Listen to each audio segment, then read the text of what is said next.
तुम्ही एक लक्षात घ्या की इलेक्शन कमिशननी जेव्हा निर्णय दिला तेव्हा त्यांनी काय सांगितलं पक्ष आणि चिन्हासंबंधी.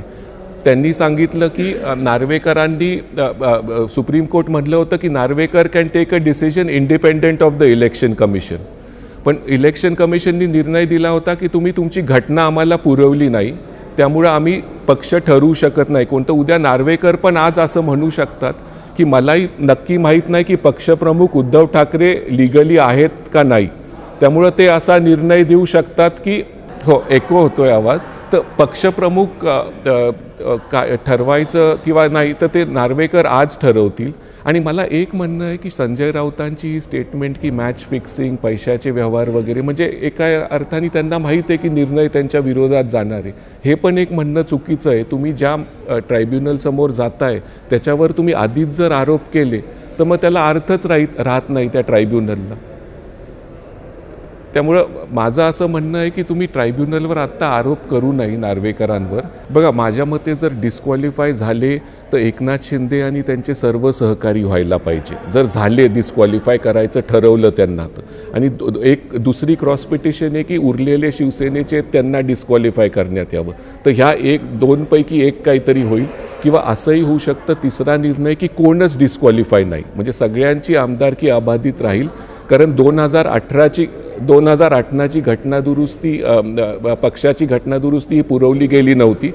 त्यामुळे जसा इलेक्शन कमिशननी निर्णय घेतला तसाच निर्णय नार्वेकर घेऊ शकतात. आता नियमाला धरून असणार आहे असं ते म्हणतायत. मला वाटतं निकाल हा डिटेलमध्ये असेल, 300 ते 500 पानांचा हा निकाल असेल. आणि आपल्याला एक लक्षात घ्यावं लागेल की हे प्रोसिडिंग्स इंग्लिशमध्ये झालेले आहेत. आर्ग्युमेंट्स वगैरे त्यांच्यासमोर जे डॉक्युमेंट्स प्रेझेंट केले होते ते इंग्लिशमध्ये. तर मला असं वाटतं की हा निकाल पण इंग्लिशमध्येच येईल मराठीच्या ऐवजी. म्हणजे ज्या पार्टी विरुद्ध हा निकाल येईल त्यांना सोपं जाईल, कारण ट्रान्सलेशन करायचं मराठीमधून डॉक्युमेंट सुप्रीम कोर्टासाठी. हो बघा, जजमेंट हे सर्वसमाविष्ट होतं, पण शेवटी 10व्या अनुसूचीचं मास्टर हे स्पीकरच आहेत. त्यामुळे सुप्रीम कोर्टाने पण त्याचं भान राखलं.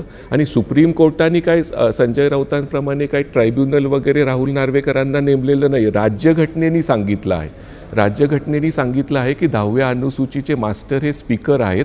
आणि 92मध्ये जेव्हा कॉन्स्टिट्यूशन बेंच किहोटो होलोहानमध्ये जजमेंट आली की जे अध्यक्ष निर्णय देतील त्याच्या आधी जो अध्यक्ष निर्णय द्यायचे तो फायनल होता. पण 1992ची सुप्रीम कोर्टाची जजमेंट म्हणली की अध्यक्ष जो काय निर्णय देतील 10व्या अनुसूची संबंधी त्याच्यात तुम्ही 30 दिवसाच्या आत न्यायालयात अपील करू शकता. आता हा निर्णय ज्यांच्या विरुद्ध येईल, ज्यांना वाटेल हा निर्णय आमच्या विरोधात आहेत, ते आजपासून 30 दिवसाच्या आत उच्च न्यायालय किंवा सर्वोच्च न्यायालयामध्ये जाऊन ह्याच्या विरुद्ध अपील करू शकतील. त्यामुळे हा नार्वेकरांचा निर्णय हा फायनल नाही आहे, ह्याच्या विरुद्ध अपील पण आहे. पण जर आज मुख्यमंत्र्यांविरोधात निर्णय आला तर त्या निर्णयापासून इमिडिएटली त्यांना राजीनामा द्यावा लागेल. त्यामुळे सरकार कोसळू शकतं जर मुख्यमंत्र्यांविरोधात हा निर्णय आला. आज जर मुख्यमंत्र्यांच्या बाजूनी हा निर्णय आला तर हे सरकार अबाधित राहील. आणि ज्यांच्या विरुद्ध हा निर्णय आहे त्यांनी 30 दिवसाच्या आत कोर्टात हे परत जाऊ शकतात.